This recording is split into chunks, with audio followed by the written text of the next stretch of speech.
Assalamualaikum, selamat sejahtera kepada penonton-penonton Tumpang Tanya.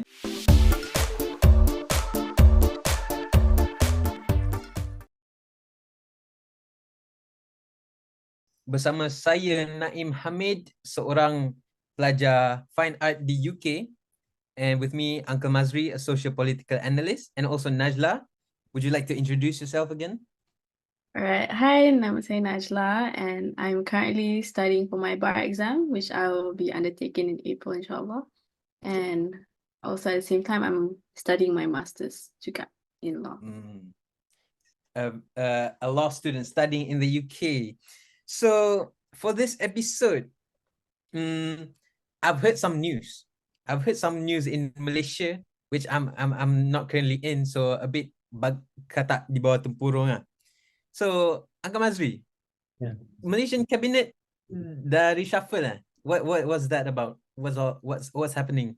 I think it was just a reshuffle, baru dirombak. Baru dirombak ya. Telah dirombak. Tambah. Tambah? Ya, anggota sekarang 31 orang. Daripada berapa dulu? 29. 28. 28. So now there's 31 cabinet members. Okay, so I would like to ask Najla on this because okay, so Najla,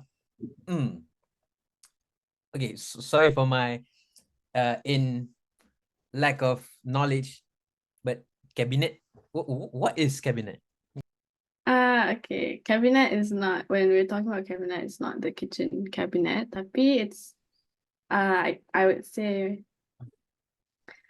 macam mana? It's like a group yang is appointed by the Prime Minister to different sectors, and these ministers akan basically tackle whatever issues that are in the area lah. Maybe Uncle Mazri boleh expand on that even more. Saya pun tak tahu dari mana bahasa kabinet. Saya pun agak heran sekali. Apa dari mana asal perkataan kabinet ni. Kalau perkataan bahasa Melayunya jemaah menteri, itu kita boleh faham lah. Perkataan kabinet ni saya masih tidak tahu. Ya, itulah kabinet itu satu badan kalau yang ialah menjalankan kuasa, kalau di Malaysia ni menjalankan kuasa eksekutif. Kabinet yang dipengerusikan oleh Perdana Menteri. Satu komiti lah kalau dalam bahasa mudahnya, yang dilantik dari kalangan ahli parlimen, sama ada Dewan Negara atau Dewan Rakyat. So what I'm guessing here is macam we have all these different menteri kewangan, menteri pertahanan, that is all cabinet. Ya, mereka diberikan portfolio masing-masing lah. Alright. Ya, seperti so the latest issue is that the cabinet is reshuffled. So now we have 31 cabinet cabinet members. So this could be either to Uncle Mazri or Najla. 31 cabinet jemaah menteri. Yeah. Is that a lot, or is that a lot, or is that the opposite? How what would you think? Di United Kingdom untuk jumlah penduduk 67 juta, ekonomi bersaiz $3 trilion, ekonomi ke-6 terbesar di dunia, ada 23 anggota kabinet, manakala 9 lagi jemput menghadiri kabinet. So saiz kabinet yang relatif kecil lah.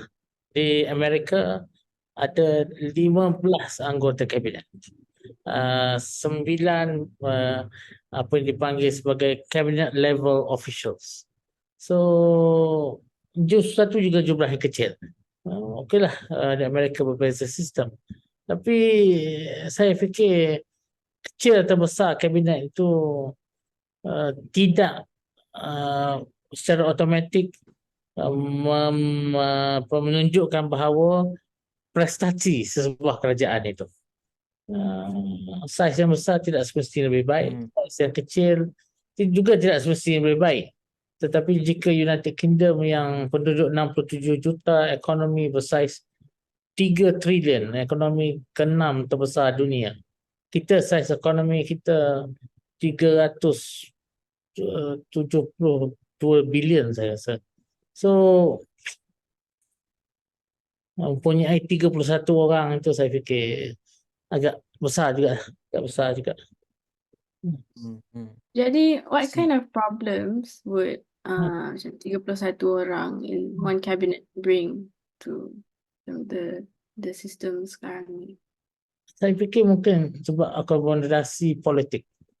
Kita sekarang kerajaan dipanggil kerajaan koalisi. Kerajaan yang dibentuk selepas pilihan raya.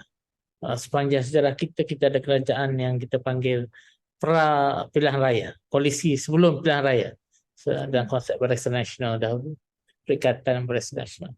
Hari ini kita ada kerajaan yang kalau tidak ada satu parti yang mendapat atau gabungan parti yang mendapat majoriti, mereka terpaksa berunding selepas pilihan raya untuk itu.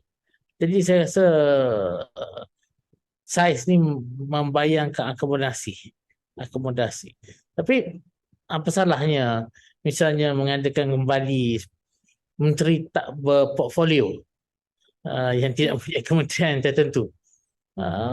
Boleh letakkan di jabatan Perdana Menteri kalau itu untuk akomodasi politik. Sebab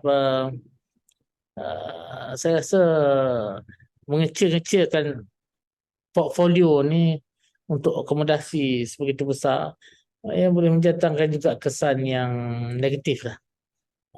Kerana tidak ada korelasi antara saiz kabinet dan prestasi itu. Kita patutnya do more with less seperti di United Kingdom. Dan juga kita sistem persekutuan ada 13 buah kerajaan negeri. Sudah tentu kerajaan negeri ini juga mempunyai fungsi-fungsi mereka yang tertentu. Misalnya untuk menggalakkan menarik pelaburan. Kerajaan-kerajaan negeri yang harus bersaing, berlumba antara satu sama lain untuk mendapatkan pelaburan. Dan kerajaan persekutuan bersikap koordinat dan masuk campur hanya dalam soal-soal yang bersifat bidang strategis. Itu saja. You said apa?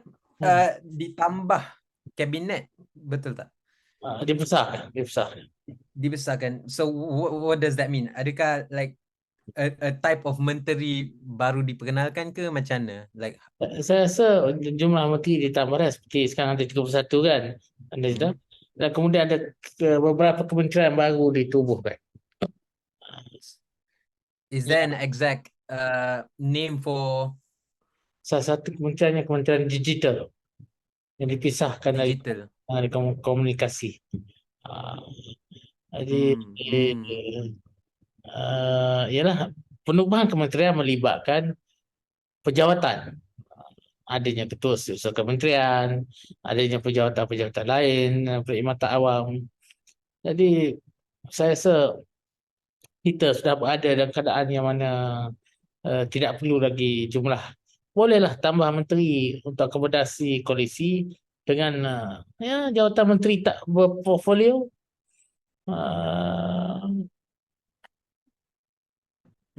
Jadi dengan macam with the introduction of new faces lah, for example. But Najla ingat lagi last time when Najla undi, a few of the people, the candidates macam Najla tak kenal langsung. So is it a good thing that ministers in the cabinet right now are popular dengan rakyat?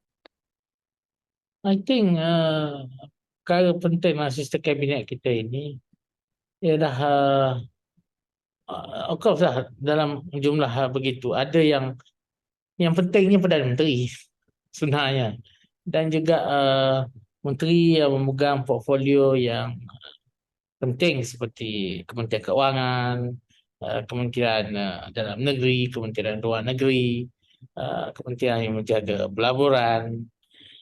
Itu semua menteri-menteri yang penting. Kalau di United Kingdom pun apa yang dipanggil sebagai the great officers of state yang melibatkan Home Office, Foreign Office, I think Chancellor of the Exchequer, keuangan.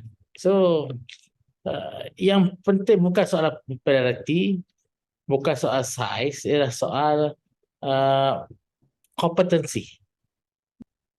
Mereka bukan saja tahu, mereka komunikasi kepada kita rakyat untuk tahu ke mana sebenarnya hala tuju yang ingin dibawa, bagaimana mereka menuju hala tuju tersebut. Mudahlah kita cakap bahasa yang mudah.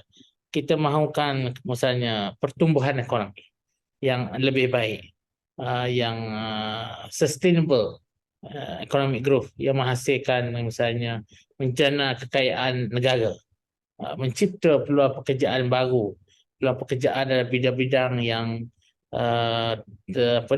baru, yang berpendapatan tinggi, yang memerlukan kemahiran yang lebih baik, mengurangkan kos sara hidup. Itu perkara-perkara yang memastikan bahawa anak-anak Malaysia mendapat pendidikan yang terbaik, dengan yang dengan berkemampuan. Tidak perlu masukkan anak dalam sekolah swasta, sekolah antarabangsa, kerana sekolah kebangsaan yang tidak ada sudah standardnya baik seperti di Singapura, misalnya. Itu pemerataan, pendemokrasian dalam akses kepada masa depan yang lebih baik. Itu kita hendak perkara-perkara yang basic lah, back to basic lah mungkin. Itu yang paling penting sekali lah. Bukan banyak jargon-jargon yang nampak lofty, hebat, tapi sebenarnya perkara asas tidak. Kalau mudahnya, adakah hari ini kita merasa lebih baik dari hari semalam? Adakah kita yakin bahawa hari esok itu lebih baik bagi kita daripada hari ini dan hari semalam? That's a basic question. Dan itu patutnya kabinet memimpin untuk menjawab persoalan-persoalan tersebut.